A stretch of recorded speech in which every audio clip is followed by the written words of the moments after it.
Aaron Rodgers, whenever you guys drafted him in the first round after he slid down from being the number one overall prospect, Alex Smith gets drafted. He drops all the way down. You guys sign him. It was obviously an interesting situation. Brett Favre had already hinted at retirement at that point, but it was another 3 years that Aaron sat there, and then he gets in and obviously becomes this superstar. The Green Bay Packers this weekend did not win over any more of their fans at all. Drafting Jordan Love with 4 years left on Aaron Rodgers' contract is a man who's negotiated contracts and been in that type of situation, especially for the Green Bay Packers.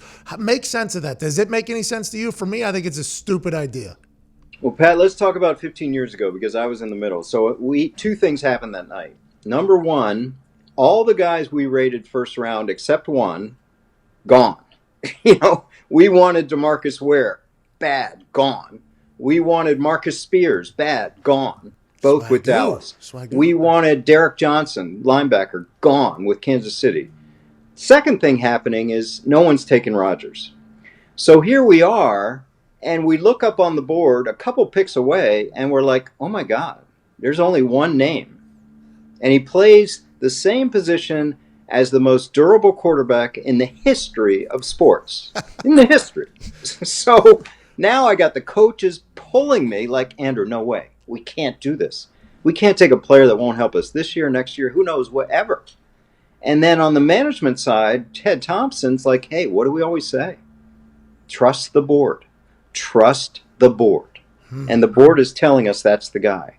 And then we have this back and forth, then we get on the clock, then I get Aaron on the phone. In 12 minutes, I keep him on the phone in case that phone rang with a good offer. Smart. The phone never rang, and we took him. And Brett was livid, and Brett's agent was livid, and our fans booed, and everyone hated it. And here we are. Now, flash forward 15 years to the day. I'm obviously not part of that. But this is different, Pat, because in 2005, Aaron fell in our lap. In 2020, they made an affirmative step to go get that guy. And the only thing I can say from their point of view is this. One, trust the board, and they said that guy will never get him after this pick. Go get him.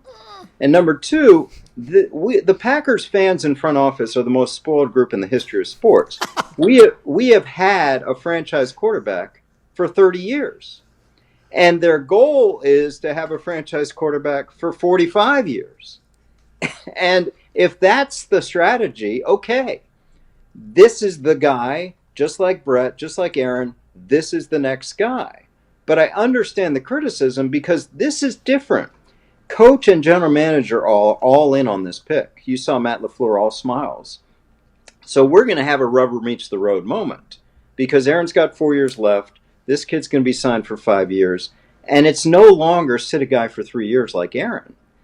Do I think he'll replace Aaron this year? No. Do I think he'll replace Aaron next year? No.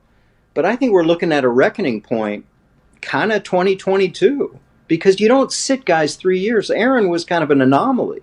Since then, everybody's played, except Mahomes sat 1 year. Everybody goes in. So it sets up a difficult situation. They're going to say all the right things. Aaron's going to say the right things, but it's going to be difficult. Aaron is going to be judged for everything he says. He always has been, even since day one of the draft. And his contract is set up that the next 2 years is basically where all the money is. After that, it's a free reign. If Matt LaFleur is trying to reshape this offense into the offense he wants in the future, like he had with Marcus Mariota, I guess it makes sense. But they were in the NFC Championship last year, Andrew. They were in the NFC Championship. You maybe plug up a couple holes on the defense, maybe get them a weapon, maybe you get to the top, but I don't know.